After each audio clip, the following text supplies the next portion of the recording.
feel it in my bones. The music in my veins. Yeah, it keeps me sane. I can feel it in my brain. What's up, everybody? Welcome to the 8th episode of the Matter of Time podcast. This time featuring my good friend Aquil. Yo, what's good? What up, bro? How you feeling? I'm feeling all right, man. I'm feeling good. Yeah, man. So I met my guy Aquil last year. I know him for a while now, actually. Yes, sir. Met him back at Made in America. I think you had just got off the stage for real. Roots Picnic. That was Roots Picnic? I knew it was one of them. I was like, it was one of them festivals. Yeah, I mean, Philly, they spoil us with a couple festivals. Yeah. So, yeah, it's hard to get them mixed up, though. Roots Picnic. Yeah. He was like, I just got off the stage. He came out and gave us a gram. Like, all right, let me check him out. I was like, I got to get him on the podcast. then when I ran into you again. When did we run into each other the second time? I seen you a couple times. I know we ran into each other at the most recent Roots Picnic too, but I'm trying to think, where did I run into you again? Maybe a show or... Was you at the Juneteenth festival? I was at Juneteenth, right. Yes. I was at Juneteenth. We did run into each other. I performed there too last year. So all right, that's what's up. It's crazy. Well, man, I'm glad to finally have you on here, bro. Yeah, man. I'm glad I'm ready to get into it, man. I'm ready for the people to learn more about you, me learn more about you, bro. So let's get into it, man. Okay, cool. All right, so tell the people where you from. Born and raised in West Philly. I spent a lot of time in a couple of different areas of West, like like my grandma and my dad folks was over in the 60th Street area, and I grew up over there with like the Philly Muslims and Mujahideen over there, so I spent a lot of time over there. And Baltimore Ave, you know what I'm saying, right around that area too, like University City-ish, which is what it's called now, but it used to be West Philly, marketing schemes. But that's where I'm from. So tell us about what it was like growing up in Philly. I think growing up in Philly is a really interesting experience. Especially when you like in the city. Right. It's one thing to be like in the county areas, and even then you can kind of still see, you know what I'm saying? The thing about growing up in Philly as a city is it kind of don't really matter what you coming from. You're still going to like be introduced to like the real grit of life at an early age. Like, you know what I'm saying? It's like, think about the first time you caught SEPTA. You know what I'm saying? And like what that then exposed you to. Crazy people, public transit, you know what I'm saying?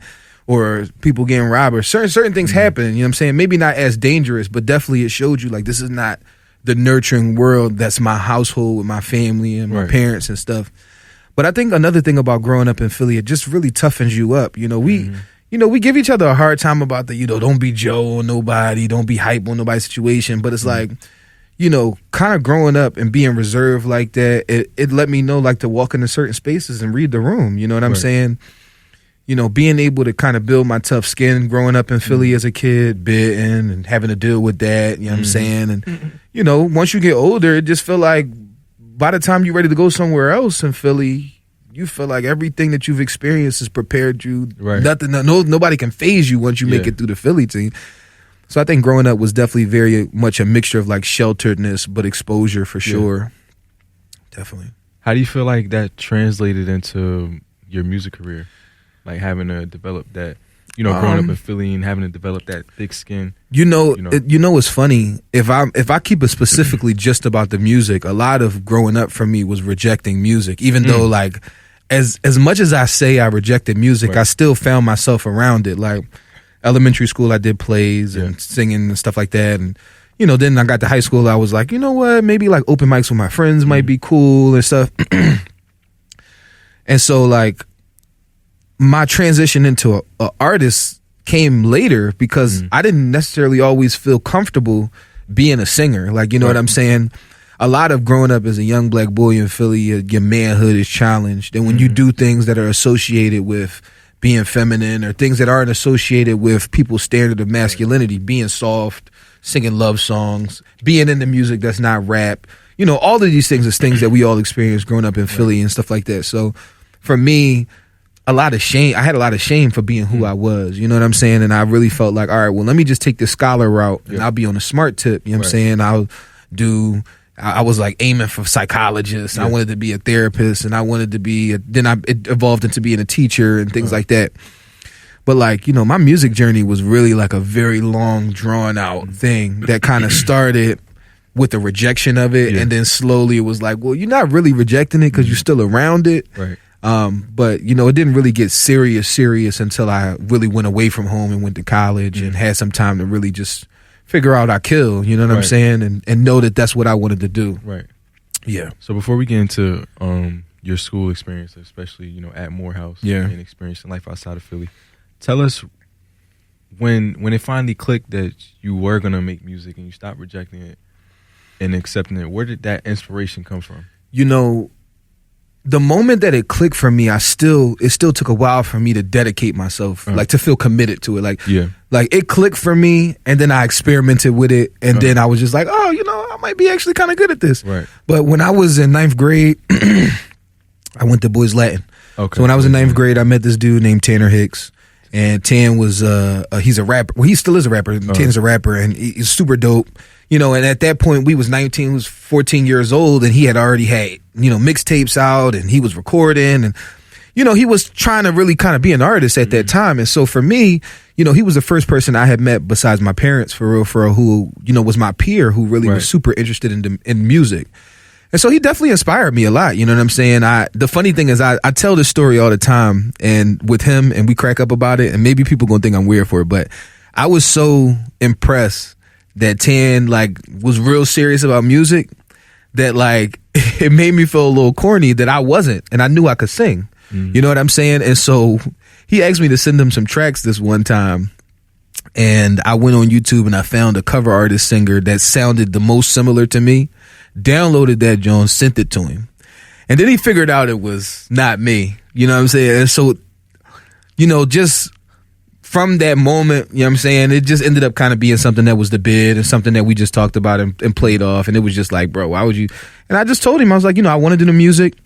And I thought once I told you I was connected to this, you would think that I was, you know, I should have. And I didn't want to be judged. You know what I'm saying? So I wanted to usher you into my voice in a way that made me feel like, all right, well, maybe he'll see that I'm a little serious about trying it. You know what I'm saying? And so, you know, me and Tan started hanging out, and over the course of us hanging out, we wasn't the first to, I guess, to essentially start really core hanging out. It was him and my man's Kenny. But once we started hanging out, you know, a couple other people that were like-minded from BL, my man's Kenny, my man Nard, my man Lodge, and a couple of other people, we just kind of ended up building this collective in high school. So kind of like a group. Yeah, kind of like a group, but really just friends. And some of us did music, and some of us was into fashion, and and we was trying to figure out a way to bridge it all. Honestly, for me, it feels very ahead of its time. But for sure, you know, so you know, after about a year of me going over his crib with everybody and us, you know, recording off GarageBand with the iPhone headphones and stuff like that, it was just like, dang, okay, we really trying to do this. You know what I'm saying? I'm singing hooks on my friend's songs, and you know, I'm starting to get more and more comfortable. And through the process of just watching him learn how to get better as an artist and teaching us along the way was just like really inspiring. And so that was when things started to click for me, like, dang, you know, because that's when I started showing my parents my music. You know what I'm saying? I was like, yo, what y'all think about this? And, you know, being all nervous and stuff. But when I was working with Tan at first, that was when I really just was like, yo, maybe this ain't as bad. Yeah. You know what I mean? If I do pursue it a little bit. So when you went to show, you know, your music to your parents, what made you nervous? I mean, you know, they vets in the game, bro. You know what I'm saying? Like my folks are vets in the game, and I know that they have been able to essentially like be like superheroes to handle a family, to handle each other, themselves individually, and 6 children. And, you know, essentially be in the game doing what they love for 20 plus years. That's a lot to look at following up. You know what I'm saying? When you sitting there like, well, dang, you know, like, am I good enough? Am I going to live up to the expectation? Could I be better? And does me being better outshine that? And then it's a lot of those anxieties that self-talk. You know what I'm saying? And so for my folks, it always just kind of felt like I always prepared for the worst. You know what I'm saying? So I always was thinking in my head what they could respond to that would make me feel like, dang, maybe I shouldn't do this. You know what I'm saying? It was like I was looking for a reason. And, you know, my parents' first couple critiques of my music, it wasn't, you know, peaches and cream. They never disrespected me. They never like came for me all crazy. But it was definitely like, yo, like if you want to do this, you got to be serious about it. You know what I'm saying? Absolutely. And I was just like, well, you know, at that point I wasn't really serious. I was just like, you know, I could sing a little bit, and it was cool. But Yeah, I mean, that's really kind of why I was nervous. It's like imagine you want to be an MC and your dad is Nas. Like, imagine Bronny. Like, you know what I'm saying? Imagine you want to go to the NBA and your dad is LeBron. You know what I'm saying? And, you know, at the end of the day, respectively, my parents are famous in a regard that I feel like is respected internationally in a lot of ways and stuff, and for a lot of their peers. You know, people probably will not put them up on the caliber of like a Jay-Z and Beyonce, but like people know who they are and people are definitely respect them. And so for me, I feel like there's an importance to taking on that legacy and, you know, you carrying it on. So I was always really just worried about making sure that I could meet the expectation. So maybe it was a little more self-induced than they really was being like, whoa. But, you know, it definitely always made me a little nervous, just a little bit. But I know when I do play it for them and they like it, I don't really, like, that's the professional standard for me. Yeah, like, that allows me to, I mean, because it's like, I can ask other people to see what they think. But once my parents is like, oh yeah, that's ready for it to be out there, then I know that they're talking about from a sonic perspective, the structure of the song and all that. So I'm like, you know, I feel more confident. For sure. So, I mean, I was missing out.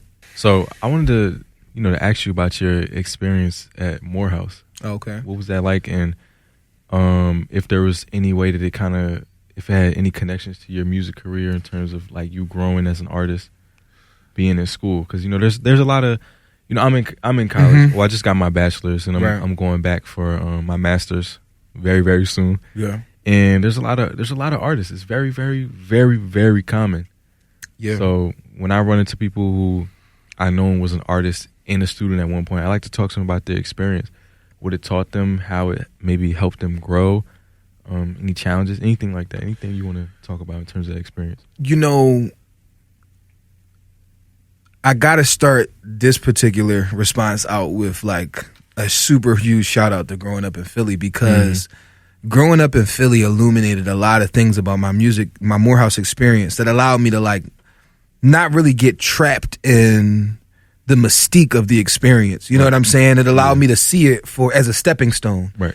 And so as I'm reflecting on it, I don't glorify the experience. You know what I'm saying? Make it like it's this super extravagant, amazing peaches and cream story. Because honestly, my story with college is very much a struggle story. You know what I'm saying? I wasn't really the best student, you know, and I started off strong and aggressively got worse. And over time, handling multiple types of responsibilities. I was an RA, I was in leadership roles and stuff like that. And I was doing music as well. And all of those things essentially being additional full-time jobs to being a student. Yeah. And so for me, I really struggled a lot in college, you know, even to like being so far away from my family and, you know, having just a hard time adjusting to life on my own, you know, and music was definitely a refuge thing for me, because I think that was the thing that made me remember who I was and, you know, kind of reconnected me with who I was before I had left for Atlanta and was trying to figure out what I wanted to do. But I'm very grateful for that journey out there. You know what I'm saying? It put me out of my comfort zone. It introduced me to things that I would have never learned if I stayed home. Right. I met dudes who were probably going to be my friends for the rest of my life, you know, and I met dudes who I know in 5-10 years I'm going to be able to call and we're going to be able to hook some crazy stuff up. You know what I'm saying? Because it did expose me to a network of people that is extensive, and it don't mean, you know, everybody you see you got to be like, yo, what's up, dad pup, like let's connect. You can really connect with the people who genuinely align with the stuff that you want to do, and I think Morehouse did that for me for sure. It aligned me with a lot of dudes who were like on the same type time but from different places. And the valuable thing about that is that being from Philly, my perspective is singular, but to be able to take in perspectives of people from other places who are on the same track as me, it just kind of helped me learn a lot. You know, college taught me discipline. You know, college taught me about putting myself out there and not being afraid of that. College taught me about, you know, sticking to something and trying your best to complete it, even when hella obstacles just come up and punch you in your face and just like that. You know, as far as my journey with music, though, you know, the first part of my college experience was definitely spent on some, you know, kind of getting used to the space, you know, relationships, you know, romantic and platonic and social, you know, and what I'm doing and who I'm gonna be and internships and all that type of stuff. Right. So the music didn't start taking off till like recording artist type time junior year.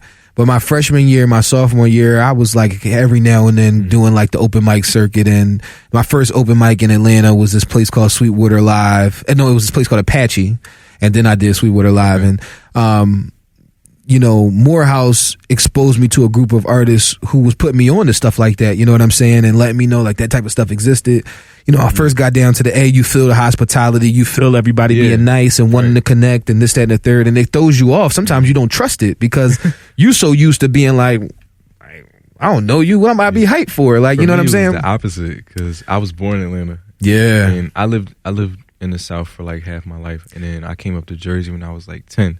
That was a culture shock for you right there. Yes, yeah. And I was like, even Southern kids is different. You know what I'm saying? Like, cause I've taught out there. So, you know, now I've had a chance to experience, you know, like that adult side of life out there, you know, being exposed to, you know, children at younger ages and seeing how they develop and grow as a teacher and being able to bounce those ideas off of the way I'm living my life and stuff like that, you know. So Morehouse in a lot of ways transitioned me into like my manhood. And then I think in turn that resulted in me becoming a lot more evolved as an artist. You know what I'm saying?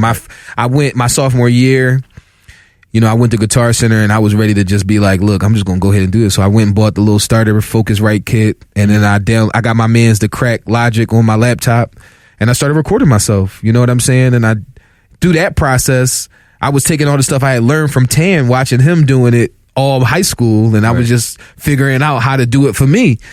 And, you know, once I kind of got a little bit more comfortable, I started doing more shows on campus, and then I became known as that dude who was doing the shows on campus, and then I put together my own show, and that was really dope. Shout out to the Omegas on campus, actually, who backed me. They helped me put together this Tiny Desk type show and stuff like that, and they, you know, showed me love because I did their show a year prior, and they was like, yo, you a real artist. So they was like, we want you to curate the show. And so that gave me a chance to meet some more like-minded artists and stuff, and that really kind of set me down a path that was like, oh yeah, this what I'm doing, man. That's what's up. And at the same time, I was, you know, majoring in African American studies. So in the process of going through all these developmental things personally and emotionally, I was being introduced to the world. And also Morehouse was the first time I got introduced to something like elitism. You know what I'm saying? Like people who were black but identified more with wealth and status than they did with their blackness. And, you know, for me being a kid from Philly, being black and Muslim, you know what I'm saying? A lot of times you feel like the majority here. Like, you know what I'm saying? There's so many Muslims in Philly, it's crazy. And growing up in that neighborhood, I've never been the minority. I've never been in spaces where I've been forced to engage with things that, you know, weren't in my religion or didn't necessarily apply to me in a race sense. You know what I'm saying? And now I'm meeting these kids who's like from PG, Maryland, and they pop is buying them a new wheel every year at college, or they taking trips to Cancun for spring break, and I'm sitting here like, dang, like I gotta chill because it's like my folks got 6 kids, like, and it's like, you know, not to speak on none of that. I'm just more so saying, like, you know, the reality is, regardless of whatever comes through our family, you know, it's 8 of us. You know what I'm saying? And I had to be aware of that at all times. And that was a humbling reality for me, because to have parents who were famous, but then it's 8 of us growing up, it was never about just me.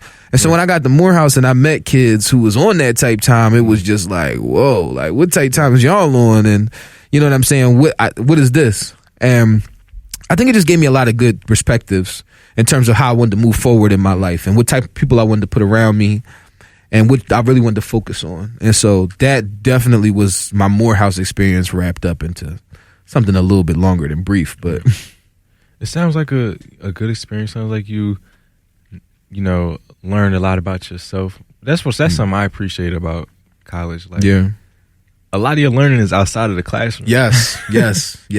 People don't realize, you going there for education and you definitely going to get that, but you also going to learn a lot about yourself. It's like adult life and training. You know what I'm saying? It's like you get the training wheels. And the funny thing is, when I say training wheels, that doesn't mean that it's any easier, because college hard as a mug. And balancing college with essentially a budding adult life is even harder. But it's training wheels because people give you the benefit of the doubt as a student and when you're young. You know what I'm saying? For me, being 24 now, if I decided I wanted to go back to finish the last year of school, it's like people look at that with a different perspective than the 18-year-old that's coming in for the first time. You know what I'm saying? And then as black people, we expect our kids to grow up fast as a mug anyway. So by the time I'm 24, people are already looking at me like I should be in the mindset of a 45-year-old. You know what I'm saying? You grow up fast when you live here, and when you come from here, and when you come from the types of families and backgrounds that are specific to Philly in this region. So yeah. Yeah. I had read something that said you were a self-taught singer-songwriter. Yeah. I say that because I've never taken any like vocal lessons. You know, I've never really like had nobody like, oh, this is on pitch and because it's like I can't read music. You know what I'm saying? But I'm working on that right now. I'm backtracking a little bit. You know what I'm saying? But I learned a lot just imitating. You know what I'm saying? People say that like, you know, you just be born with a good voice and stuff like that. And maybe my parents' genetics plays something into me being able to carry a tune. Yeah, maybe a little. But I really do be feeling like a lot of how I learned how to sing was just singing some of my favorite artists, but they were always a little older. Like, you know, and I was listening to Marvin Gaye's and the Stevie Wonders and the Donny Hathaways. I wasn't listening to the Ushers and the Jodeci's and you know what I'm saying? And so that's a lot of my sound. I think that contributes to my sound too, because I feel like if I was listening to 90s R&B real heavy and early 2000s R&B really heavy, I would be making different types of music, but my music taste was always revolving around my parents and their peers, that neo soul vibe and 70s soul. So I'm listening to old heads and like young heads who inspired by old heads. You know what I'm saying? And so that changed the trajectory of kind of like how my sound ended up kind of getting developed too. So in terms of the self-taught thing, you know what I'm saying? It just was practice. It was just going out there, singing, put myself out there. And then as my voice, because I used to be able to sing falsetto like a mug, and then my voice changed. Right. And then it was like dealing with the voice change and do my voice still sound good? And how can I find a groove with it? And to be honest, I just kind of developed a pretty cool tone and I just ran with that. You know what I'm saying? So now I'm trying to get some of those other technical skills too. So that's how you learn how to record and mix vocals, just by... Yeah, I mean, there is no 1, 2, 3 step that you can just get it down with recording, mixing, and mastering vocals. It is a process. It takes you, you know, a couple doo-doo years of, you know, making crappy songs and the mixes sounding terrible or too echoey or too low or too distorted or too many filters or too many plugins. You know, you go through that process. It's the same thing as like, you know, being a producer and starting or being a rapper when you first start out, or, you know, all of those types of things, you know, that enhances it, but it also just, it's a challenge, you know, it's a challenge. It does take a lot of practice. It does take a lot of being able to lose yourself in the process of it. And that's why, really, truth be told, the best artists is the people who love music. You know what I'm saying? Because they don't mind kind of going a little crazy, like hopping into that crazy zone. That, you know what it is? It's called the zone of genius. You know what I'm saying? It's that zone of genius when you just can hop into that spot where you know that you can just kill it, and then it just makes you feel fulfilled. It pushes you, and it just kind of brings out this creative side of you. You don't be knowing where it come from. How would you, I won't say like, how would you describe your style, and who do you think it compares to nowadays? Every artist should be extremely careful with this question. And the reason I say that is because when you are entering an industry like this, it's really important, of course, for analytics and how you sell your stuff, for you to have a marketable comparison. You know what I'm saying? Somebody who seems similar to what you like, so people can see a lane for you. Yeah. Even if, but the hard part about that is that when you're an artist and you declare who you sound like, you know what I'm saying? A lot of times artists will try to look for the most modern artist that sounds like how they are, because when you say you sound like an older artist, a lot of times people can write you off like, oh, that's that old school stuff, or that's not for me at this age or this stage in my life where I want to be young, wild, and free and stuff. Yeah. So it's hard for me to go tell a 21-year-old like, yeah, you know, I feel like I sound like, you know, older Stevie, but I mean, not to put me on par with Stevie, he's a legend, but you know, it's hard to say stuff like that. So like when people ask me that, I usually just say like, you know, I have a sound that's unique. You know what I'm saying? It is very much a mixture of a couple different types of styles. But I think the main one, to make it the most recognizable, would be kind of like something that's very soulful and hip hop. You know what I'm saying? I think that I've tried to mix the two of those elements together, like soul hop. I guess you would call it neo soul, but neo soul is like a marketing scheme too, because essentially it's new soul.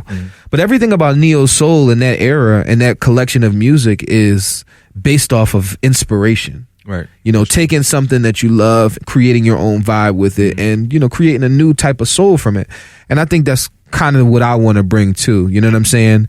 I do think that as much as I love rap and I love a lot of these artists out here, to be honest, I do think that the industry is oversaturated with a lot of artists. And so the hard thing about trying to stand out in an oversaturated industry is really bringing something to the table that's unique.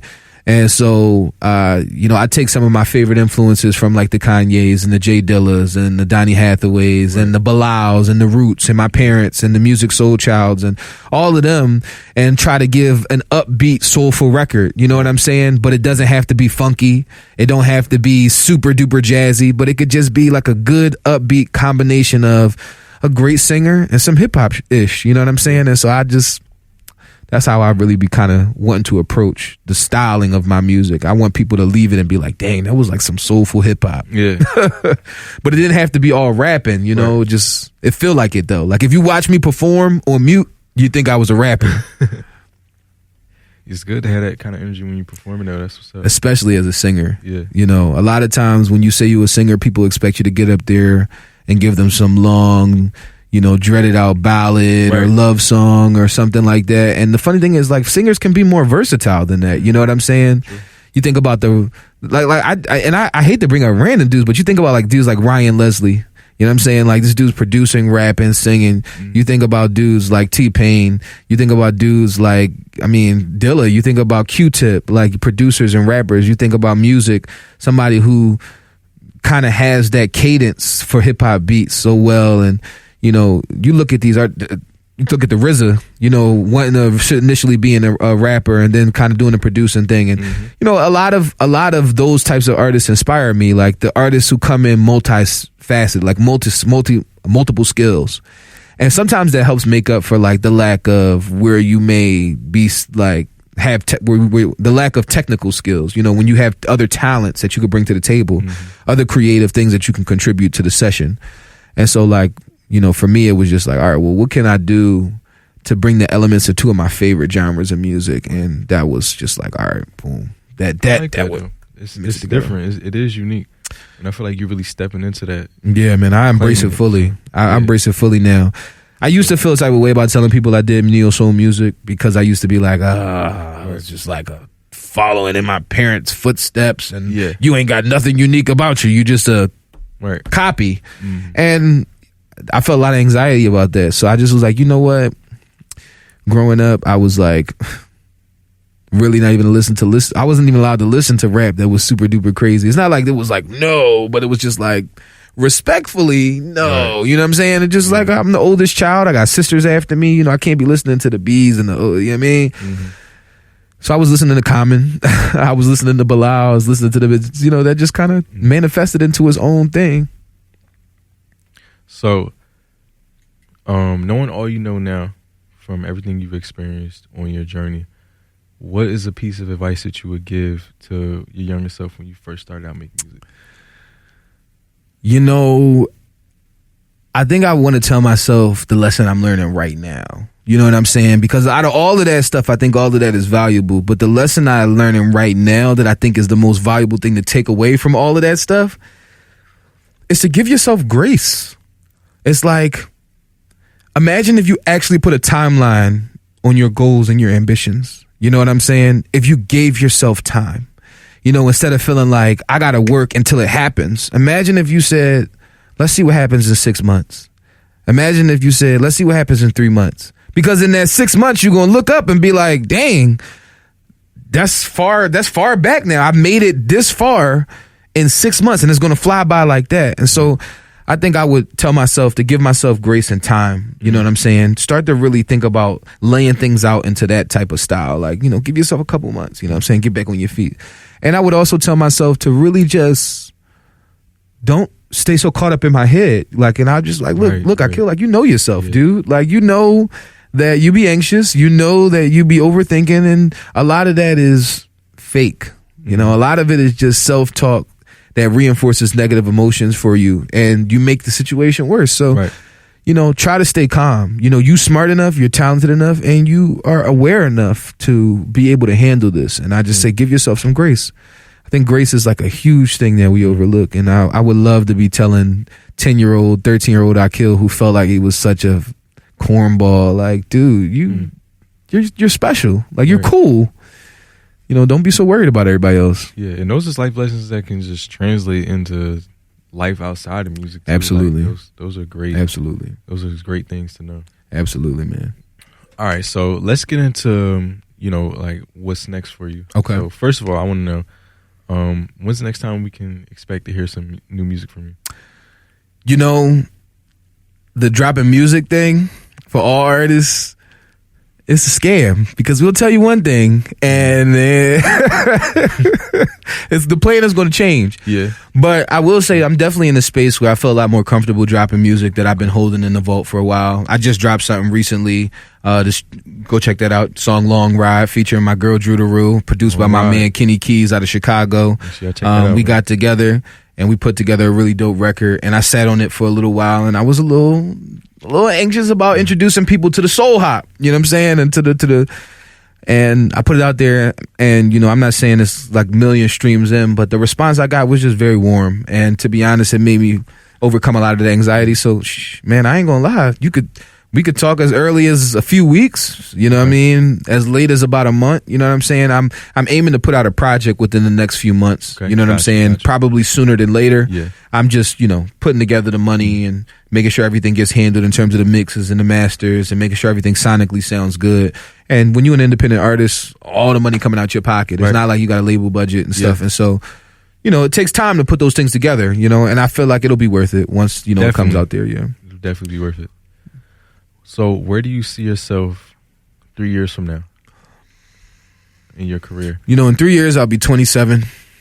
You know, I'll be, you know, closing out on like the last few years of my 20s. And I think I'll just be in, you know, to be honest, where I see myself in 3 years is, I see myself like really intentionally working towards better. You know what I'm saying? Step by step. You know what I'm saying? I have big goals and big dreams for myself, but I know that they're macro.